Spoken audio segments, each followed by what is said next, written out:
ኣብ ናይጀርያ ክርስትና ብናይ ግዳም ጸላትን ግብረ ራዕድን ክትቃዕን ከሎ ዓለም ናይ ጂኦፖለቲካዊ ረብሓ ተደሪኻ ትድንግጽን ወታደራዊ ደገፍ ትህብን ጸኒሓያ። ኣብ ትግራይ ግና እቲ ጥንታዊ ክርስትናን ስርዓተ ኣምልኾን ተተኽለሉ መሬት ብኣሕዋቱ ተኸዲኑን ብሲኖዶስ ቤተ ክርስቲያን ተረሲዑን ኣብ ማእከል ደብዳብ ነፈርትን ጃምላዊ ጥሜትን ንበይኑ ተገዲፉ ዝርከብ።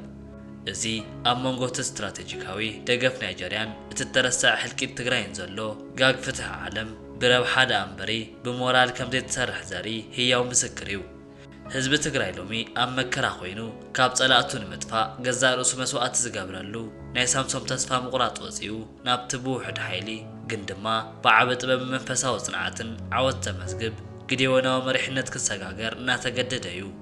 እቲ ዝጠፍአ ናይ ቆስጠንጢኖስ ሓያል ፖለቲካዊ ዋልታ ንምምላስ ዝግበር ቃልሲ ንመሰል ምንባር ጥራይ ዘይኮነስ ነቲ ብስም ሃይማኖት ዝመጽእ ዘሎ ታሪኻዊ ክሕደት ንምቅላስ ዝግበር ናይ ህልውናን ክብርን ጉዕዞ እዩ። ኣብ ናይጀርያን ትግራይን ዘሎ ኩነታት ዘሕዝን ጥራይ ዘይኮነስ ሕቶ ፍትሕ ሃይማኖትን ሰብኣዊ መሰላትን ብዕምቆት ትንክፍዩ። ኣብ ናይጀርያ ንነዊሕ እዋን ዝጸንሐ ሃይማኖታዊ ጎንፂ ብፍላይ ኣብ ሰሜናዊ ክፋል እታ ሃገር ኣሽሓት ክርስቲያን ግዳይ ራዕድን ጨፍጫፍን ኮይኖም እዮም። እቲ ኩነታት ብሰንኪ ዕጡቕ ጉጅለታት ከም ቦኮ ሓራምን ዕጡቓት ዝፍጸምን ዘሎ ኮይኑ ብዙሓት ስድራ ቤታት ተበቲኖምን ኣዴታት ድማ ኣብ ልዕሊ መቓብር ደቀንን ኣሰብኡተንን ክበኽያ ምርኣይ ልሙድ ኮይኑ እዩ። ኣሜሪካን ማሕበረሰብ ዓለምን ነዚ ጉዳይ ብዝምልከት ቆላሕታ ክህቡን ተፈላለዩ ጸቕጥታትን ወታደራዊ ደገፋትን ክገብሩ ጸኒሖም እዮም። በኣንጻሩ እቲ ኣብ ትግራይ ልዕሊ 97 ሚእታዊ ተኸታሊ ክርስትና ኦርቶዶክስ ዝኾነ ህዝቢ ዘሕልፎ ዘሎ መከራን ምስ ናይጀርያ ክነጻጸር እንከሎ ዓለም ቆላሕታ ዝነፈገቶን ተረሳዕን እዩ ዝመስል። እቲ ኣብ ትግራይ ተፈጸመ ኩናት ብመሪሕነት መንግስቲ ኢትዮጵያ ጥራይ ዘይኮነስ ሲኖዶስ ኦርቶዶክስ ተዋህዶ ቤተ ክርስቲያን ኢትዮጵያ እውን ነቲ ኩናት ብምብራኽን ብምድጋፍን ኢዳ ከም ዘእተወት ብሰፊሑ እመነሉ እዩ። እዚ ድማ ነቲ ቁስሊ ዝያዳ መሪር ክኸውን ገይርዎ እዩ። ህዝቢ ትግራይ ኣብ ገዛእ መሬቱ ብጥሜት ብጨፍጫፍን ብደብዳብ ነፈርትን ክሃለቕ እንከሎ ዓለም ክሳብ ክንድቲ ዘድሊ ስጉምቲ ክትወስድ ኣይተረኣየትን እያ። እቲ ተጠቕሰ ከም መሪሕነት ገይዶን ብሒደት ሰራዊት ዓወት ምምዝጋብን ከም ሓያልነት ንጉስ ቆስጠንጢኖስ ንክርስትና ዝከላኸል መንግስቲ ምምስራትን ዘሎ ናፍቆት ካብቲ ዘሎ ዓሚቕ ስቃይን ናይ ምክልኻል ድሌትን ዝነቐለ እዩ። ይኹን እምበር እታ መወዳታት ተጠቕሰ ከም ሳምሶም ምዃን ማለት ሳምሶም ጸላቱን ምጥፋእ ክብል ገዛእ ርእሱ እውን መስዋዕቲ ዝገበረሉ መገዲ ነቲ ዘሎ ተስፋ ምቑራፅን ክሳብ ክንደይ ህዝቢ ናብ ጥፋኣት ይቃረብ ከም ዘሎን ዘመላኽት እዩ።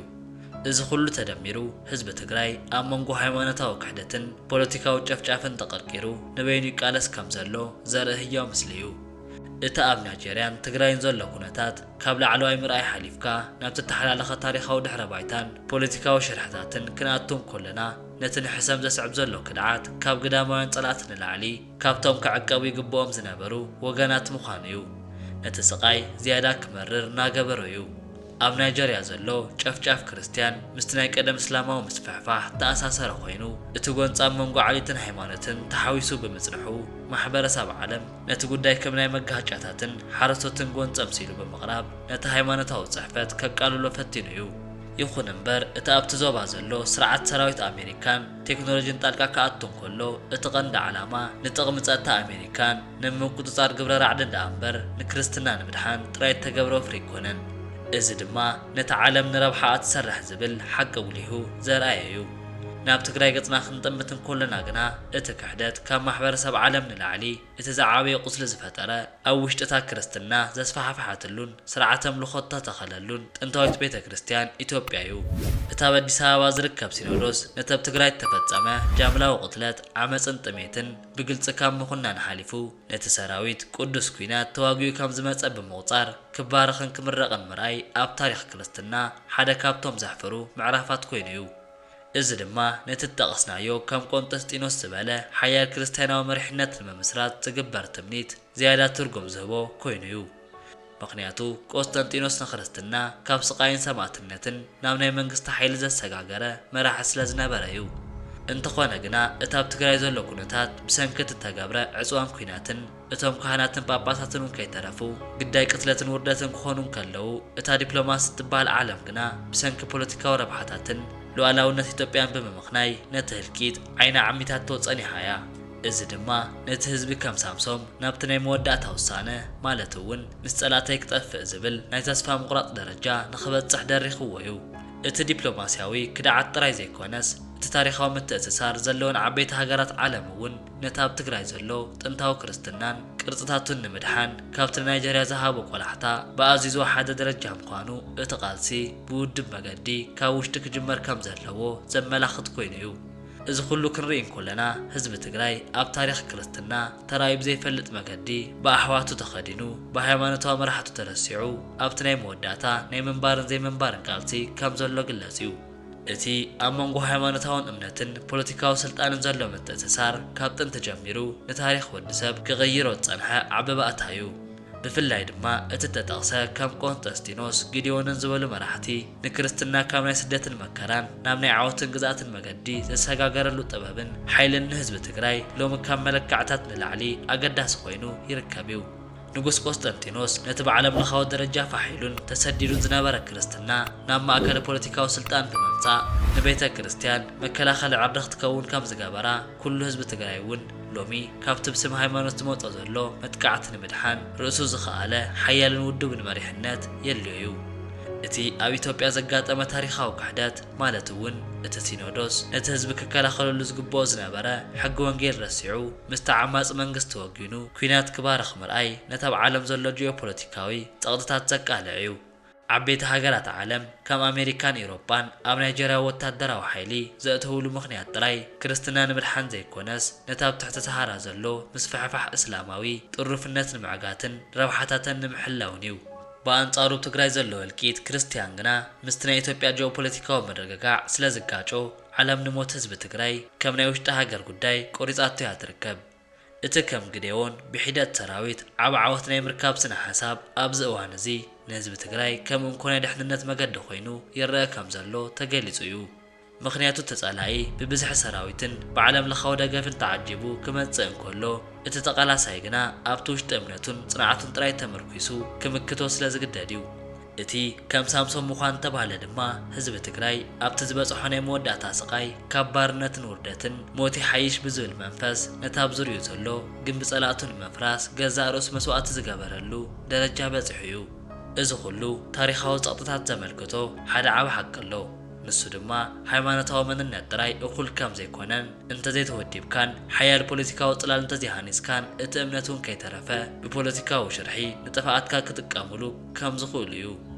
ስለዚ ተቃልሲ ንመሰል ምንባር ጥራይ ዘይኮነስ ነቲ ተደፊሩ ዘሎ ቅዱስ ታሪኽን መቃብር ኣቦታትን ንምኽባር ዝግበር ካብ ኩሉ ፖለቲካዊ ዲፕሎማስያዊ ንላዕሊ ዝኾነ መንፈሳዊ ጽንዓት ተሓትት ነዊሕ ጉዕዞ እዩ። እቲ ኣብ መንጎ ናይጀርያን ትግራይን ዘሎ ናይ ሚድያ ሽፋን ኣፈላላይ ነቲ ዓለም ለኻዊ ፖለቲካዊ ረብሓታትን ስነ ሓሳባዊ ኣሰላልፋን ብንጹር ዘንጸባርቕ ኮይኑ ኣብ ናይጀርያ ዘሎ ህልቂት ክርስቲያን ብምዕራባውያን ሚድያታት ከም ክፍሊ ናይቲ ዓለም ለኻዊ ጻውዒት ንምክልኻል ግብረ ራዕዲ ተገይሩ ስለ ዝውሰድ ዝያዳ ቆላሕታን ድንጋጸን ክረክብ ይረአ እዩ። እዚ ድማ ኣሜሪካን መሻርክታን ኣብቲ ዞባ ንዘለወን ስትራቴጂካዊ ረብሓ ንምሕላው ነቲ ብእስላማዊ ጥርንፍነት ዝፍጸም ጨፍጫፍ ከም ኣጀንዳ ብምጥቃም ሰራዊተን ንምእታውን ጸላእተን ንምውቃዕን ዕድል ስለ ዝፈጥረለን እዩ።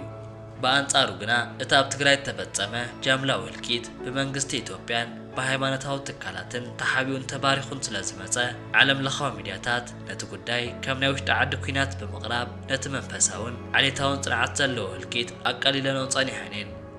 እቲ ዝዓበየ ክፍተት ድማ ኣብ ትግራይ ዝነበረ ናይ ኢንተርኔት መራኸብታትን ዕፅዋ ነቲ ኣብ መቃብር ደቀን ኮይነን ዝበኸያ ኣደታት ድምፂ ዓለም ከይሰምዖ ዓፊንዎ ስለ ዝጸንሐ እቲ ዓለም ለኻዊ ጸቕቲ ከምቲ ኣብ ናይጀርያ ተራእየ ሓያል ክኸውን ኣይከኣለን። ኣብዚ እዋን እዚ ድማ እቲ ግዴዎናዊ መሪሕነት ዝበሃል ስነ ሓሳብ ኣብ ዘመናዊ ኩናት ኣዝዩ ኣገዳሲ ዝኸውን እዚ መሪሕነት እዚ ብበዝሒ ሰራዊትን ብዓብ ናይ ኣጽዋር ዕጥቅን ዘይኮነስ ብውድብ ጥበብ ብመንፈሳዊ ጽንዓትን ብውሕሉል ስትራቴጅን ብሒደት ሰራዊት ንዓብ ሓይሊ ስዒርካ ነቲ ህዝቢ ካብ ጥፋኣት ምድሓን ማለት እዩ። ኣብ ዘመናዊ ኩናት ግድዌኖ መሪሕነት ማለት እቲ ህዝቢ ኣብቲ ዘለዎ ውሕድ ዓቕሚ ተመርኪሱ ነቲ ብቴክኖሎጅን ብናይ ሚድያ ፕሮፓጋንዳን ተዓጂቡ ዝመጽእ ዘሎ ጸላኢ ብብቕዓት ንምምካት ጥቀመሉ ናይ ኣእምሮን መንፈስን ብልጫ እዩ። እቲ ከም ሳምሶም ዝበልክዎ ናይ ተስፋ ምቑራጽ መንፈስ ናብዚ ግዴዎንዎ ናይ ዓወት ስትራቴጂ ክቕየር እንተኾይኑ እቲ ህዝቢ ካብቲ ንበይነየ ዝብል ስምዒት ወፂኡ ነቲ ውሽጣዊ ሓይሉን ታሪኻዊ ድሕረ ባይትኡን ብምውዳብ ነቲ ዓለም ዝዓፀዎ ተማዕጾ ብጥበብ ክሰብሮ ይግባእ እዩ። እዚ ማለት ድማ ከምቲ ቆስጠንጢኖስ ንክርስትናን ፖለቲካዊ ዋታን ዝገበረሉ ህዝቢ ትግራይ እውን ነቲ ዝወረዶ ክሕደት ሲኖዶስን ማሕበረሰብ ዓለምን ተረዲኡ ርእሱ ዝኸኣለ ዲፕሎማስያዊ መስመርን ናይ ምክልኻልን ዓቕምን ብምህናፅ ነቲ ፀቢብ መገዲ ናብ ዓወት ክቕይሮ ክእል እዩ። ስለዚ እቲ ኣብ መንጎ ተስካሕካሕ ጨፍጫፍን እቲ ዘይፍትሓዊ ናይ ሚድያን ሚዛንን ዘሎ ጋግ ብተራ ሓገዝ ዘይኮነስ ብሓያል ውድብ መሪሕነትን ብናይ ሓቃዊ ታሪክ ብልጫን ጥራይ ክዕፀው እዩ ዝኽእል። እዚ ድማ ነቲ ተረሲዑ ዘሎ ህዝቢ ናብቲ ዝግብኦ ናይ ክብሪ ቦታ ንምምላስ ዘኽእል እንኮ መገዲ እዩ። ላይክን ሸርን ብምባል ዘለኩም ርእይቶ ድማ ኣብ ናይ ኮመንት ቦታ ግደፍለይ ክብል ፈቱ።